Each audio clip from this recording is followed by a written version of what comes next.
بسم اللہ الرحمن الرحیم۔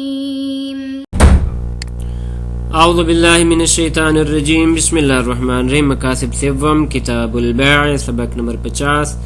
گفتگو تھی شرائط الوزین ثمن المثمن کی شرائط میں سے کہ کون ہو تلکن، تیسری شرط آزاد ہونی چاہیے۔ بنا بری فی الجملہ وقف کا بیچنا جائز نہیں ہے۔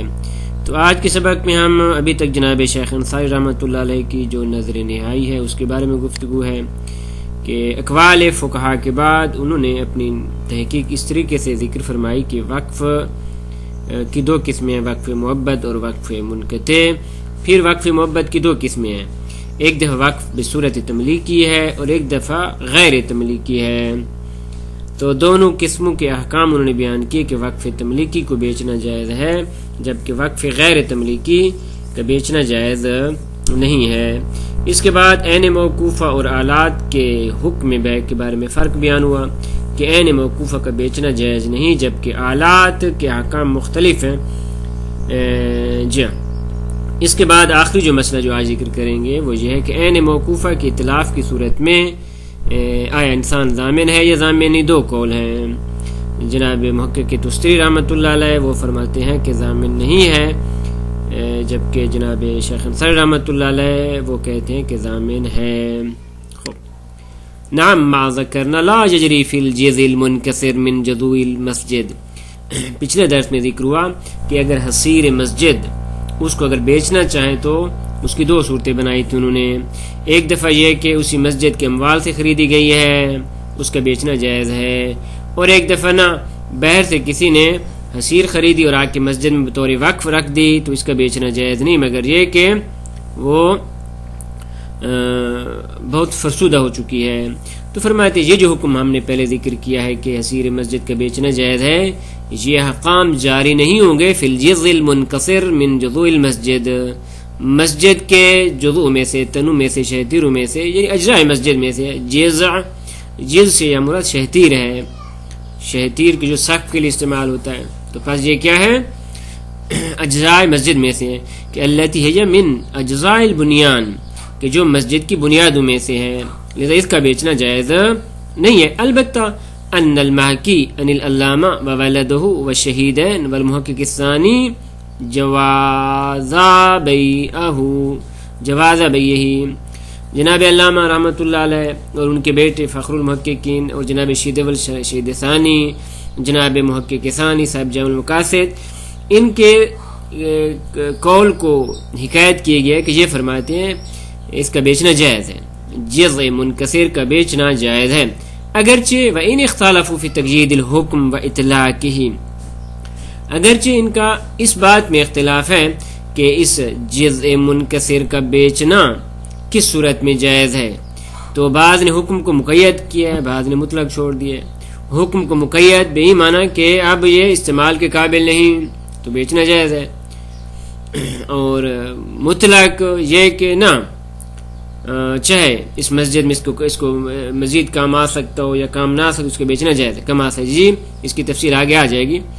تو یہ فرماتے ہیں کہ بیچنا جائز ہے، تو الا ان نلتزم بالفرق بین ارض المسجد، تو لذا ان کے قول کی پھر ہمیں توجیہ کرنی پڑے گی کہ ہم فرق کریں ارض مسجد، کہ ارض مسجد جو ہے کہ فإن وقفها وجعلها مسجدا فق ملکن، کہ زمین جو ہے مسجد کی ہے اس کا وقف کرنا اور اس کو مسجد قرار دینا یہ تملیک نہیں ہے بلکہ فق کے ملک ہے، لذا اس کا بیچنا جائز نہیں ہے۔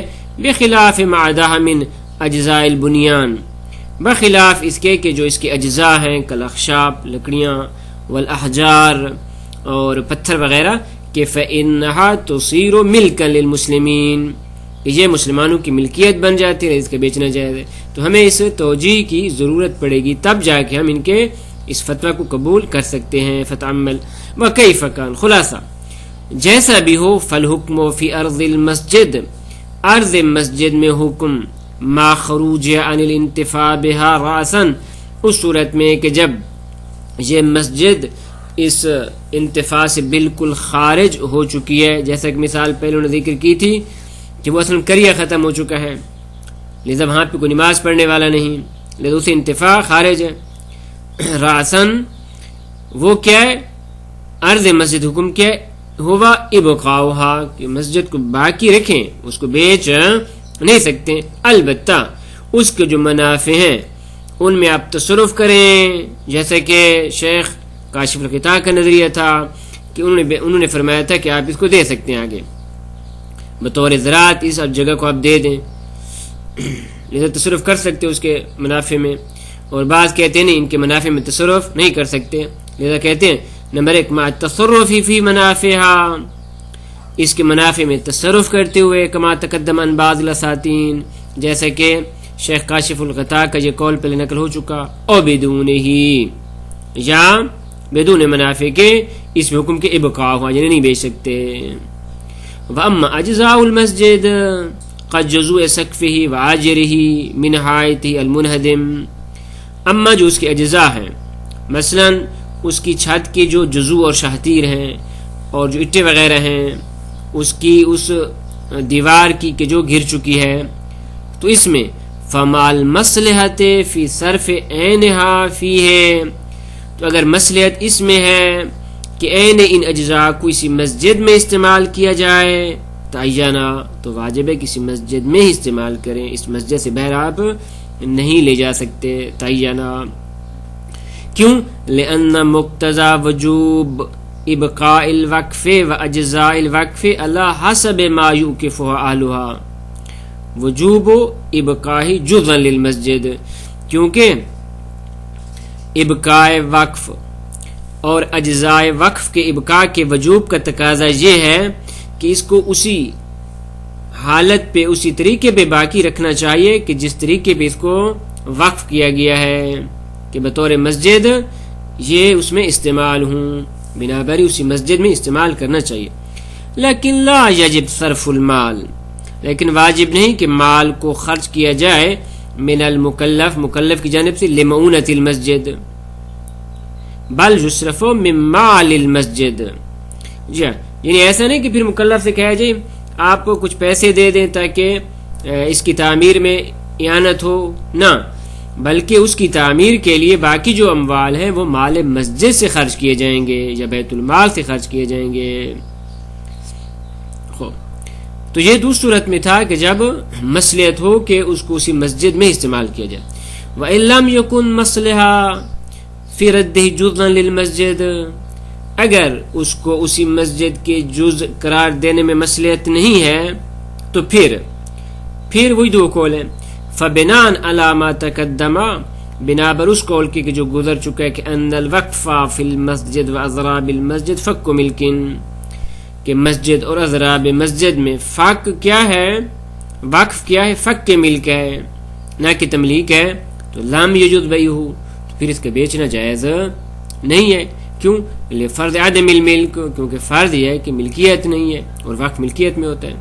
وہی نائزن، اور اس صورت میں کہ جب ہم کے فق کے ملک ہے تو فإن قلنا بوجوب مراعاة الأقرب إلى مقصود الواقع فالأقرب تعین صرف فی مثال ذلك، اگر، چونکہ یہاں پر بھی دو قول تھے، اگر ہم قائل ہو جائیں کہ اس کے جو منافع ہیں اس میں اقرب الی الاقرب کی رعایت کی جائے تو واجب ہے کہ اسی کی رعایت کی جائے، یعنی اسی مسجد میں استعمال کریں۔ اگر اس مسجد میں استعمال نہیں ہونے والا تو ساتھ والی مسجد میں استعمال کریں، اگر اس میں بھی استعمال نہیں ہو رہا تو اس کے بعد ٹوٹلی تو اگر مسجد میں استعمال نہیں ہو سکتے تو پھر مدارس دینیہ الہ غیر ذالک، جیسا کہ اس کی تفصیل پہلے گزر چکی، مثلا کا احراق لعاجل المسجد، کہ اسی مسجد کی اینٹیں بنانے کے لیے اس حسیر کو مثلا یا اس شہتیر کو مثلا جلایا جائے، ونحو ذالک کمان الروضہ، جیسا کہ شہید ثانی رحمۃ اللہ علیہ نے یہ فتویٰ دیا۔ وَإِلَّا، اور اگر اس بات کے قائل نہ ہوں مراد اقرب الی اقرب کے، تو صرفا فی مسجد آخر، تو پھر دوسری مسجد میں اس کو استعمال کیا جائے، کما فی الدروس، جیسے کہ شہید اول رحمۃ اللہ علیہ نے دروس شریعہ میں فرمایا ہے۔ وَإِلَّا اس سے مراد یہ ہے کہ اگر ہم اس کے قائل نہ ہوں تو جی یعنی اگر مصلحت موجود نہ ہو تو کیا ہے جی نا معذرت وَإِلَّا صُرِفَا اس کا تعلق اسی کے ساتھ ہے، یعنی اس مسجد میں استعمال کریں، اگر وہ مسجد تو دوسری مسجد میں استعمال کریں، اگر دوسری مسجد میں بھی استعمال کی ضرورت نہیں تو صُرِفَ فِي سَائِرِ مَصَالِحِ الْمُسْلِمِينَ باقی جو مصالح مسلمین ہیں وہاں پہ خرچ کرنا چاہیے. قیل بل لکل احد حیاضتہ وتملکہ، البتہ ایک قول اور قائل جناب محقق تستری رحمۃ اللہ علیہ ہیں، صاحب المقاصد مقاصد الانوار، وہ فرماتے ہیں کہ نہ بل لکل احد ہر ایک کے لیے مباح ہے کہ وہ اس کو اٹھا لے، اس کو پکڑ لے اور اس کو اپنی ملکیت میں لے آئے، لیکن فیہ نظر شیخ انصاری رحمۃ اللہ فرماتے ہیں کہ اس قول میں نظر ہے. اس کے بعد جناب شیخ انصاری رحمۃ اللہ علیہ باقی چیزوں کو بھی مسجد کے ساتھ ملاتے ہیں، تقریباً 9 اشیاء یہاں پہ ذکر کر رہے ہیں کہ جن کے احکام مثل مسجد کے ہیں. جیسے فرماتے ہیں وَقَدْ أُلْحِقَ بالمساجد، مساجد کے ساتھ لاحق کیا گیا ہے ان 9 چیزوں کو، مشاہد یعنی حرم وغیرہ، والمقابر قبور، والخانات جی ہاں خانات سے مراد مسافر خانے، والمدارس مدارس دینیہ، والقناطر پلیں کہ وہ موقوفہ پلیں کہ الطریقۃ المعروفہ جو مشہور و معروف سڑکوں پہ ہیں، والکتب الموقوف علی المشتغلین اور وہ کتابیں جو وقف کی گئی ہیں محصلین کے لیے، والعبد المحبوس فی خدمت القعبہ ونحوہا اور وہ غلام کہ جس کو حبس کیا گیا ہے کہ کعبہ کی یا کعبہ کی مسجد وغیرہ یا مدرسے دینی وغیرہ خدمت کرے، تو یہ بھی انہی مساجد کے حکم میں ہیں.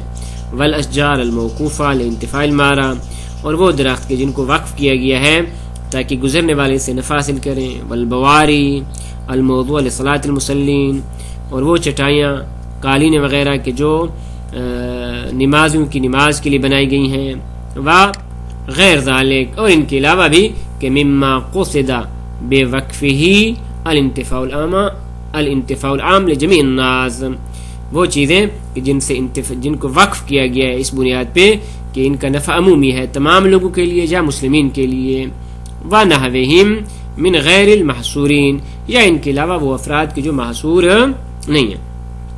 لا لتحصیل المنافع بالاجارۃ ونحوہا نہ یہ کہ ان کو وقف کیا گیا ہے تاکہ اس کے منافع حاصل کیے جائیں.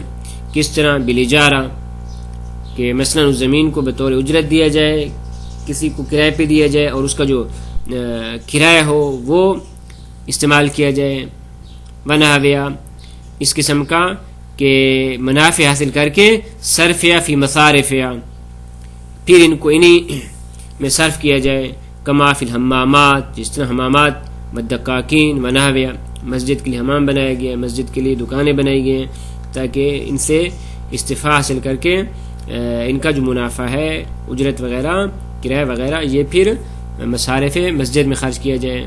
کیوں؟ لأن جمیع ذالک صار الوقف کالمباحات بالاصل کیونکہ یہ تمام یہ جو آخری انہوں نے بتائی ہیں یہ تمام وقف کی صورت میں مثل مباحات کے ہو جائیں گے بالاصل اس اصل کہ اللازم ابقاء علی الاباحہ کہ جس اصل کا تقاضا یہ ہے کہ یہ تمام چیزیں اپنی اباحت پہ باقی رہیں، الطرق العامہ والاسواق جس طرح عمومی راستے ہیں اور بازار وغیرہ ہیں کہ جن سے تمام لوگ استفادہ کرتے ہیں اور یہ مباح ہیں. وہذا کلہ اور یہ تمام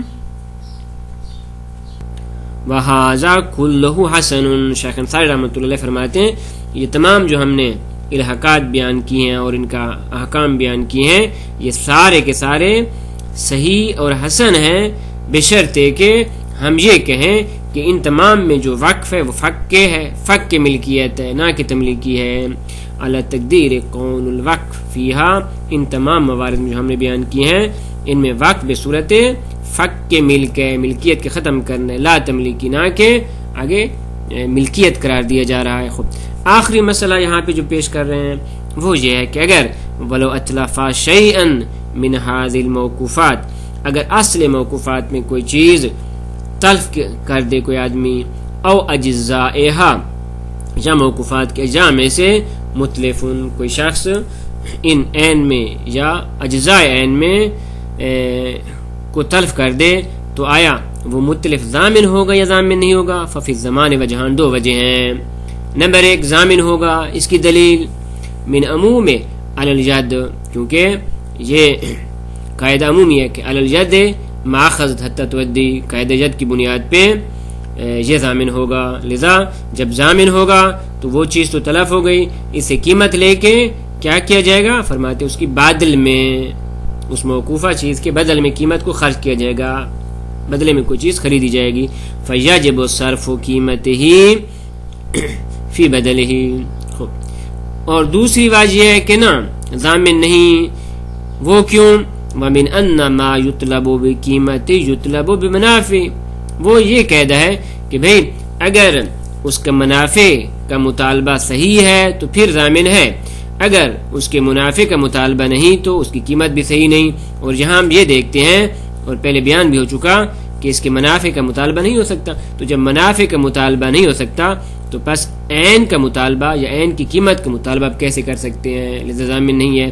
ومن ان ما یطلب بقیمتہ یطلب بمنافعہ، جس کی قیمت کو طلب کیا جاتا ہے اس کے منافع کو بھی طلب کیا جاتا ہے. والمفروض عدم المطالبہ باجرت منافع هذه، درانا کہ ہمارے مسئلے میں فرض یہ ہے کہ منافع کی جو اجرت ہے ان کا مطالبہ نہیں کیا جاتا. مثلا کس طرح؟ لو استوفاها ظالم، مثلا کوئی ظالم آ کے ان منافع سے استفادہ کرتا ہے تو موقوف علیہم اس سے اجرت کا تقاضا نہیں کر سکتے. کما لو جعل المدرسہ یا کما لو جعل المدرسہ بیت المسکن او محرزن. مثلا ایک شخص آتا ہے مدرسے کو اپنا گھر بنا دیتا ہے، او محرزن یا اس کو باقاعدہ بیت تو قرار نہیں دیتا لیکن اس میں رہنا شروع کر دیتا ہے، اپنے لیے احراز بنا دیتا ہے، محرز بنا دیتا ہے. تو بعد میں آپ کہیں جی اس سے آپ اجرت لیں، فرماتے اجرت نہیں لے سکتے. تو جب اجرت آپ نہیں لے سکتے تو بس قیمت بھی نہیں لے سکتے. وَأَنَّ الظَّاهِرَ، یہ ایک دلیل ہو گئی. دوسرا یہ کہ وہ جو قاعدہ آپ نے بیان کیا کہ علی الجد ما اخذت حتی تودی، وہ اس صورت میں کہ جب مالک ہو. درحالانکہ ان صورتوں میں جب فق کی ملکیت اصل مالک موجود نہیں ہے، تو جب مالک موجود نہیں تو کیسے مطالبہ کرے گا؟ وَأَنَّ الظَّاهِرَ مِنَ التَّعْدِيَّةِ فِي حَدِيثِ الْجَدِّ حَتَّى تُوَدِّي عَلَى الْجَدِّ مَا أَخَذَتْ حَتَّى تُوَدِّي. حَتَّى تُوَدِّي میں جو تعدیہ ہے اس سے کیا مراد ہے؟ الایصال الی المالک، مالک تک پہنچایا جائے. تو جب مالک تک پہنچایا جائے تو یہ قاعدہ یختص باملاک الناس، لوگوں کی ملکیت کے ساتھ خاص ہے، درانا کہ جہاں پہ اصلا ملکیت نہیں ہے بلکہ فق کی ملکیت ہے. خوب، یہ دو وجہ ذکر کرنے کے بعد فرماتے والاول احوط، پہلا قول احتیاط کے زیادہ قریب ہے کہ کیا ہونا چاہیے؟ زمان ہونی چاہیے. وقواہ بعض، اور بعض نے اس قول کی تقویت کی ہے. بعض سے مراد جناب محقق تستری صاحب مقاصد الانوار رحمۃ اللہ علیہ ہیں. وصلی اللہ علی محمد و اہل بیت الطیبین الطاہرین.